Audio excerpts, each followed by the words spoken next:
Is it possible, or are we just having a pipe dream that the Carolina Panthers can't possibly be as horrible as they were in Foxborough last week? In this week come the Miami Dolphins to Bank of America Stadium, hoping to get themselves back into the playoff picture after picking up its first win last week.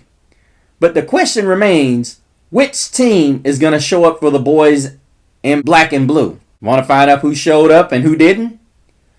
Stay tuned to find out on Growlin' and Prowlin'.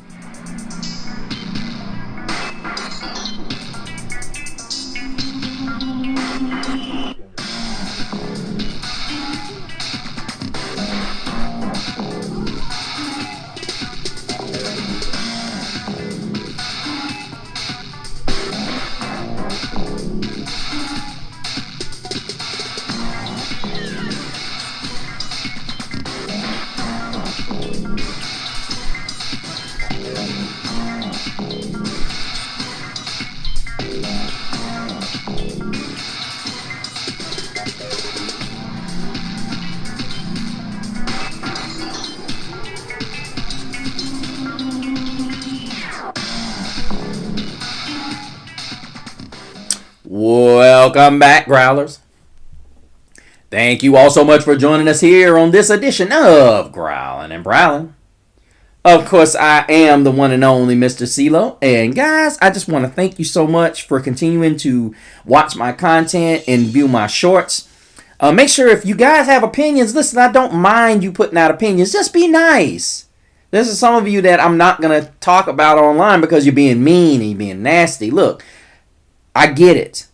You know, some of you are like I was before I started doing content. You want to put this in your ear. You want to work on chores. You want to be able to have some noise going that you're interested in while you're working in the yard or while you're working on a project. Believe me, I've been there. That was the whole reason why I started doing this.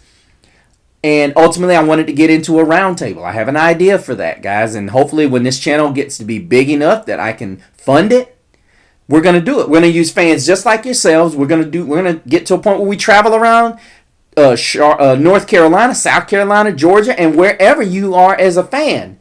If you're a fan in Southern California, we're going to come out there eventually. That's what my goal is. So I'm letting you guys know where this platform, the goals are of this platform. With that being said, it's great to tell you about stuff like this when we're on the victory side or in victory lane, so to speak. Panthers 27, Dolphins 24. We go to 2-3, and our chances to make the playoffs went up. I know. But we got to get to talking about the details. And, of course, the first details are Bryce didn't look great to start with. And I think I remember seeing that they said that Panther first two drive, Bryce was a dud. Now, I got to take exception to this because we weren't moving the football. And ultimately, it didn't end up the way we wanted. And, you know, it looked like disaster was showing up again. I was actually, cleaning out a garage at the time. So, it looked like we were scrambling an egg with shells in it. That's never good. So, Miami goes up 17-0, and before we knew it, we were sitting here scratching our heads wondering, oh man, is this going to be Arizona? Is this going to be New England again? Except this time we brought our special teams with us this time. We didn't leave it on the bus. But the recovery was great. I think Dave Canellis did a great job of saying, okay, let's get guys like Rico Dowdle and Jimmy Horn. And before we start this and really, really get into it, Coach Canellis, whichever one of y'all decided that it was time to stop leaving your best backup on the bench, Brady, Mother, Christensen, good job. I'm telling you, I could not believe. I was sitting there wondering, wait a minute, ain't he supposed to be the number one backup across the board?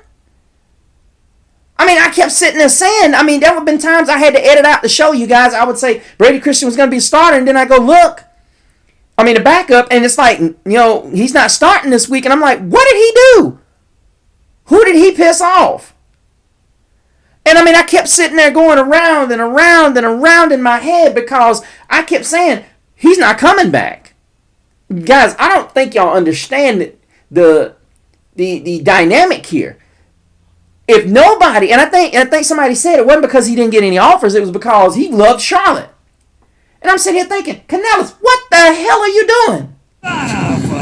This is a dude that patiently was okay with being a backup, when this dude should arguably be starting, and he showed why. Outstanding. Brady Christensen is a dude.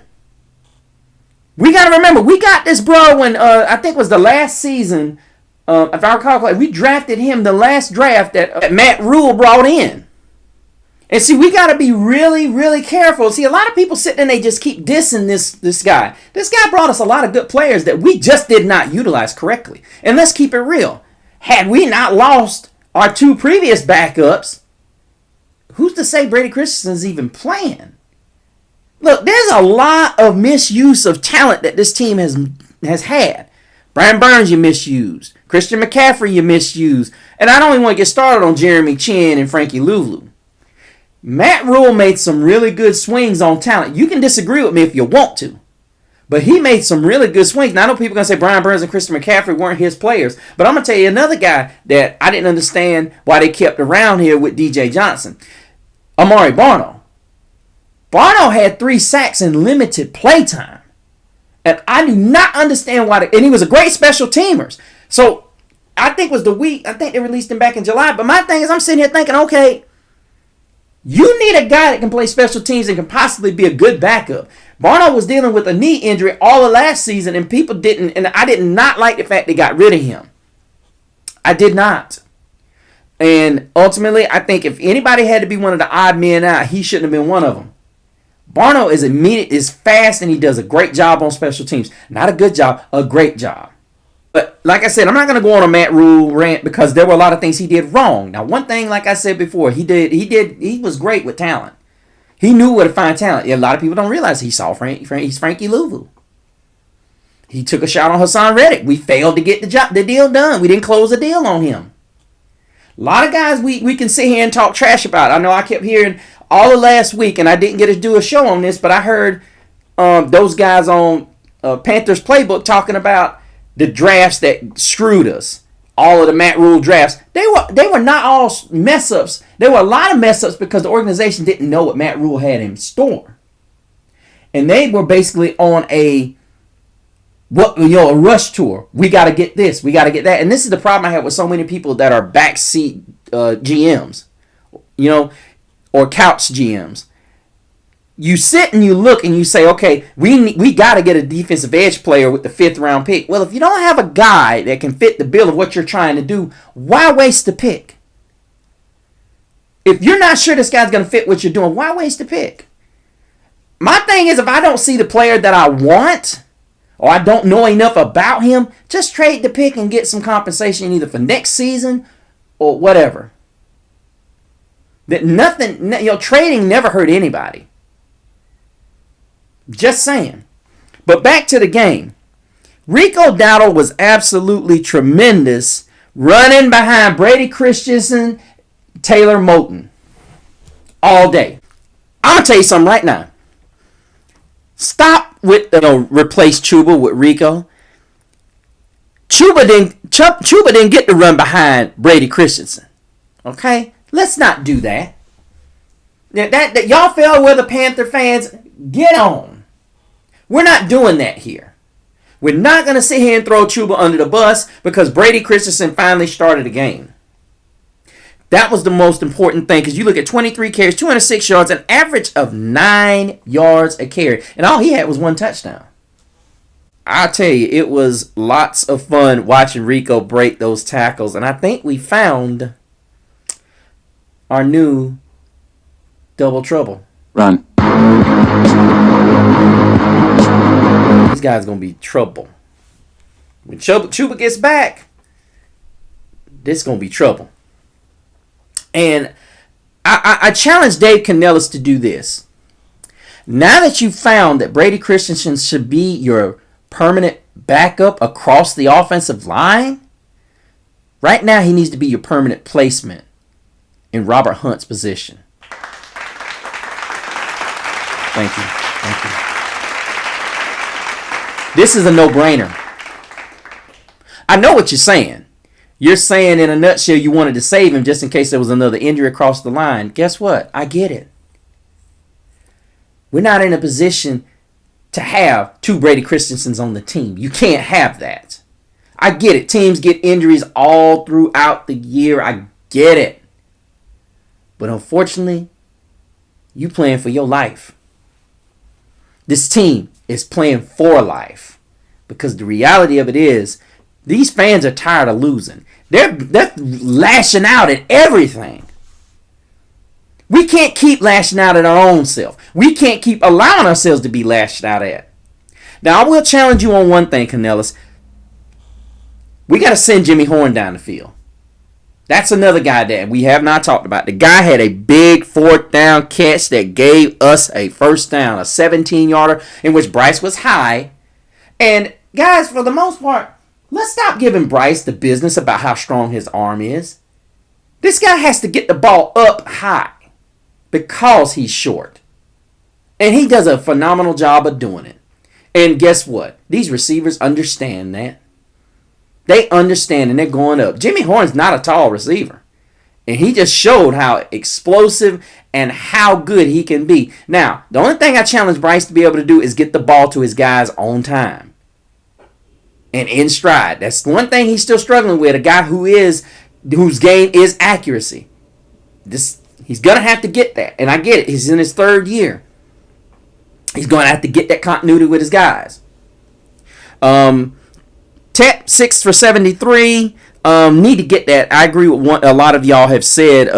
Podcasters have said along that we need to get him his first TD because Xavier Legette 2 for 31 and Canellis and his first touchdown. Canellis said that it was great to see him get that. It was because the media has been slashing him, just been beating him up. And I'm gonna go ahead and I'm gonna say straight up, he proved y'all wrong. Because here's the thing, I wasn't finna give up on Excel like y'all gave up on Mingo.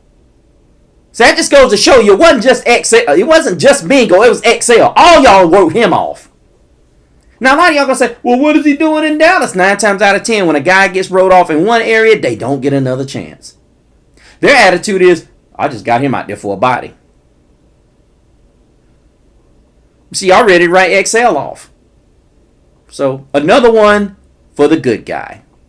Now, I know what you're going to say. He ain't showing nothing. He just had one game, and he's still in. He wasn't that bad, a bigger baller. We're going to need him eventually. Canellis is trying to make sure he's healthy. Y'all watch. Because here's the reality. Tet should have had one, but it should have been called pass interference, too. I agree with that. I don't know why they picked that flag up. We had some bad officiating in this game, too. Rico Dowdle had 3 for 28. Jimmy Horn, as I alluded to, he had 3 for 21. And once again, Mr. Mitchell Evans, Mr. Notre Dame, as I told you many times before. I kept telling you guys, Mitchell Evans was going to be that dude. Now, I know y'all going to say, well, he only caught one ball. He caught one of the most important passes in the game. Mitchell Evans knows how to get open. This is what I was telling y'all. Y'all keep sitting here talking about we don't have a tight end. Julian Council, the guys on Panthers playbook. All y'all talk about we don't have a tight end that I'm comfortable with. Mitchell Evans knows how to get open. Tommy Tremble is a guy that can catch the football and he can punish guys that get in front of him. And then you got JT Sanders, who's a guy who can be a big playmaker guy down the field. We got all three of these guys that make one really good tight end. And a lot of you are going to say, why would we just get one good tight end? Guess what? You got 3 separate guys and you put them on the field at the same time. You could put JT Sanders on the boundary if you wanted to. Go double tight end. Go double tight end. Put Mitchell Evans on one side. Put Tommy Tremble on one side. Put Ted McMillan on the outside. And then put JT Sanders on the outside. A lot of people are going to look at me like I'm crazy. No, it would work. Sanders has deceptive speed just like Tommy Tremble does. But the reality of it is, JT runs really much more crisp routes, and he's more of an underneath receiver. He's more of an over-the-top seams type of tight end, receiving tight end than Tommy Tremble is. Now, I'm not saying Tremble can't do it, but he's not been a guy that came out of Notre Dame as a crisp route runner. He eats up a lot of underneath stuff, finding the little cushions there. I absolutely love the fact that Dave Canellis is exploring the tight ends more. Meanwhile, while last week we heard so much about the complaining, oh, well, they're running this and they're running that. They're not really, they don't really have any tight ends that scare you. Tight ends aren't supposed to scare you. If they do, they're special. Look at the problems Atlanta has with getting Kyle Pitts the ball. And I know a lot of people going to get on here and say Kyle Pitts drops the ball. So does Drake London. But you learn to live with that. You get a guy that's a special player like Kyle Pitts, you learn to work with it. Trust me. I watched Kyle Pitts at Florida, and I've watched how the Falcons use him. Not good. But once again, Dave Canellis finally digging into his bag of tricks, and he's learning how to maximize every possession. Now, I know a lot of you are going to say, well, we still had some punts, but when Panthers had it rolling, when Dave Canellis was on a roll calling plays, this looked absolutely masterful. And you know what it started with? The run game. The Panthers had 32 carries for 239 yards on the day. Now, I know a lot of you are saying, that's just one game. You know what that one game was all about? It wasn't just Rico Dowdle. Brady Christensen. Brady Christensen is one of the best linemen not playing every game on Sunday. If not the best. I don't know how many times I got to tell y'all, this dude should be starting and would be starting anywhere else. As long as this dude is healthy and he's playing, we should be ecstatic, y'all. For real. And I'm going to be honest with you, as much as I like Austin Corbett, I think Cade Mays is a step up because that's where Cade Mays is at his best. I think ultimately you paired him with them last year. Corbett and Mays and Christensen had a great relationship and a great ability to know where each other were going. They were blocking so exceptional, getting off and getting double teams that the Dolphins got called for 2 holds. They were doing a phenomenal job setting up those double teams and getting up to the second level, which allowed Dowdle to do what he did. And honestly, it was amazing he didn't pop more than he did because Christensen and Taylor Moton and Cade Mays were doing just a great job paving the way on that right side. All you heard the broadcast was talking about right side, right side, right side. I am still not happy with the fact that Canellis did not run that thing more. And I'm going to tell you where they should have been running the football. Get Jimmy Herron the ball on some end arounds. Get XL the ball on some end arounds. Heck, run that tight end handoff, that reverse route that you ran that they ran with Tommy Tremble when his rookie season when he scored. Get creative, Canellis.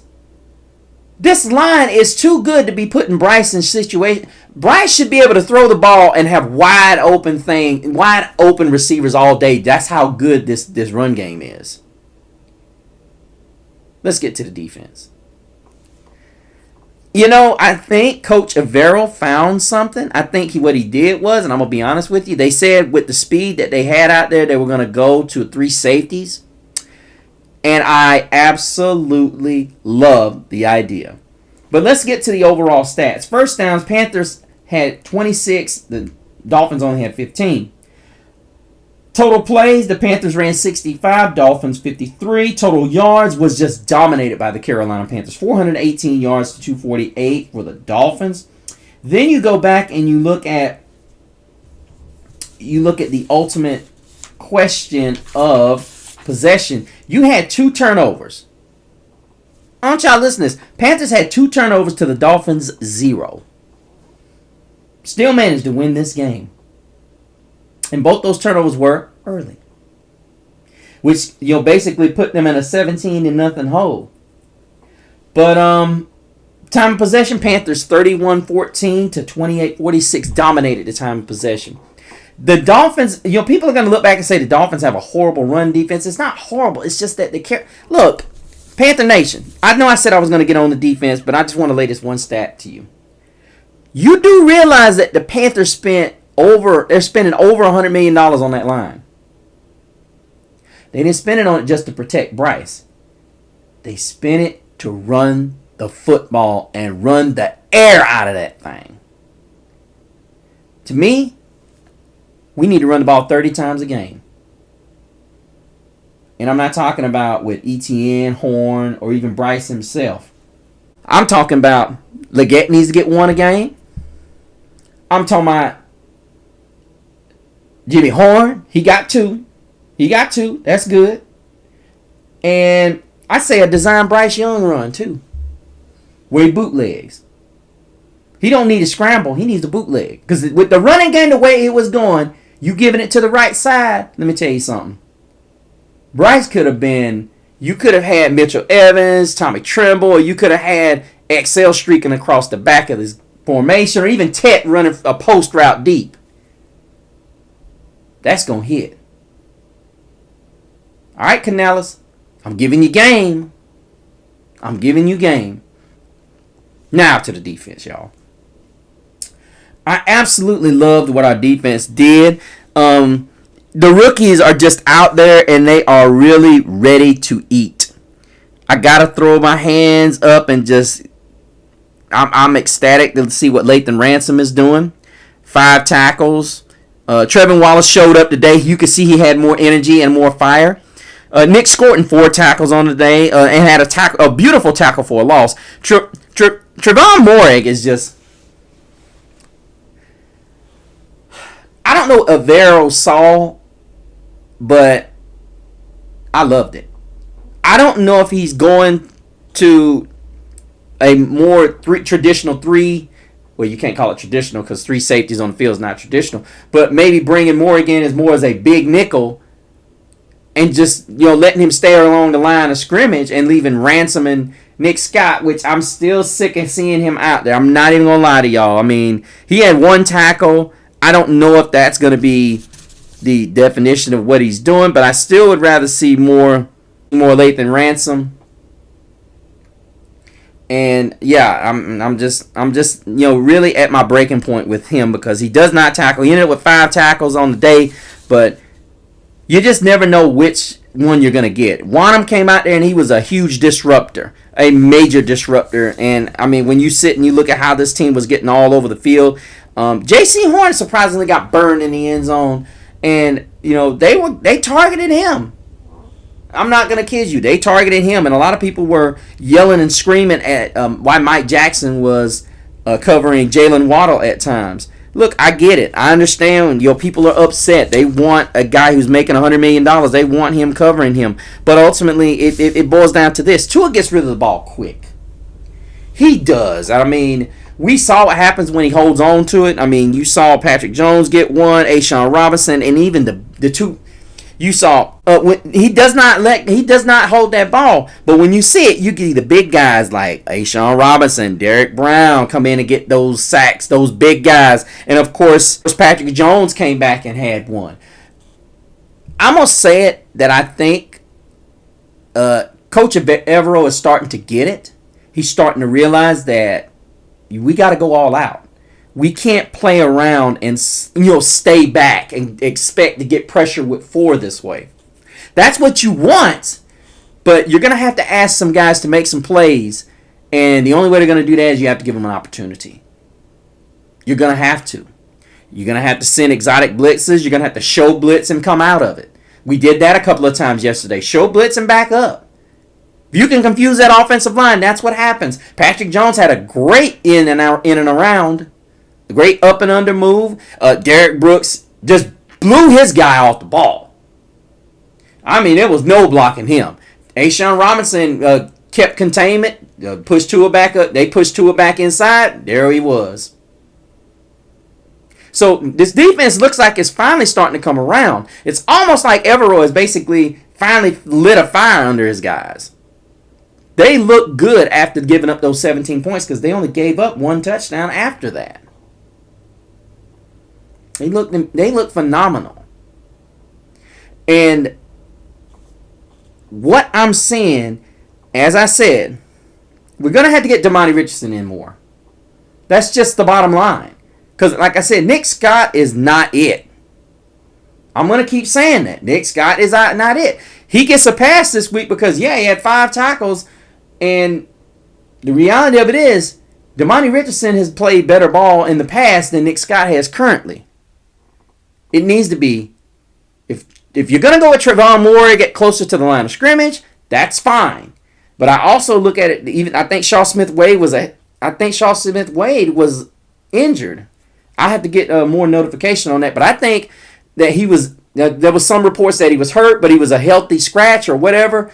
Not necessarily he was dressed, but that's what they said. But I don't know the whole dynamic behind that. He could have been a healthy scratch, or he could have been a guy. He was just sitting over there on the sideline, and they chose to go big nickel instead. Which that hurt us a little bit with Darren Waller, because Morrig is a good cover guy, but Darren Waller is just an elite route runner. And I'm gonna be honest with you. This is a case of the Atlanta Falconitis. Why did you stop going there? I couldn't believe it. They were basically saying in a nutshell, hey, we want y'all to win.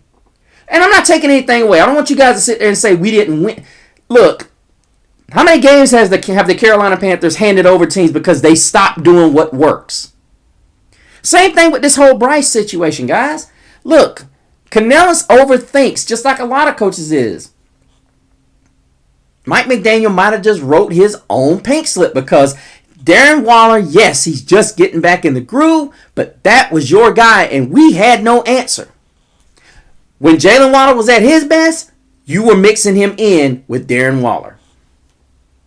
Look, I'm not fixing it if it's not broken. Ricky Dowdle, y'all couldn't stop it. And I'm talking to Miami. You couldn't stop it. What do we keep doing? 22 more times after we gave him the football, we gave it back to him. Kept giving it to him. Kept giving it to him. The only thing I hated was, I get it. You want to get right. You want to keep the defense on his heels. But why are you throwing it short? Why ain't you throwing it out of play action? You did it a handful of times, and it looked pretty darn good. The thing is, Bryce has got to hit those throws to Tet and XL. And that's going to come. But Canellis, that's what you got to run in practice. You got to go in there with the impression you're not going to throw out a shotgun. You're going to throw out a play action because your running game is hitting like it was the other day. And it's going to hit like that. I hope you learned that the game plan is Brady Christensen starts guard the rest of the season, barring injury, and we run play action. Get Teton one-on-one, make that safety sneak up, because I can tell you right now, and this ain't got nothing to do with Chuba. Ain't got nothing to do with Rico. But as long as you got those two killing it like that, you're going to have those safeties creeping up. And guess what? If you got Jimmy Horn out there, you got our tight ends out there, or especially if you got Tet McMillan out there, he is a pass interference call waiting to happen. Ignore that garbage that happened in that game. But guys, that's going to do it for this edition of Growlin' and Prowlin'. I'm happy. I'm ecstatic about what I saw. Not happy about what I saw at the very early stages of this game. But hey, you're never going to get a perfect football game, ladies and gentlemen. It's the National Football League. Somebody's got to make a mistake. Somebody's got to screw up. And somebody has to come out and make it right. But the best thing we can do, do is to keep prowling the airwaves and keep growling out and keep pounding the ball. Guys, don't forget to leave your comments down below. Make sure if you're a first-time subscriber, you leave your name and your address down there. YouTube address, of course. And let me know what you liked about the show, what you didn't like about the show, so on and so forth. Finally, make sure you go to my Instagram at Mr. CeeLo so you can keep up with all the shenanigans that I will be caught up with during the season. But until the next time, keep prowling the airwaves and keep growling out. Keep pounding.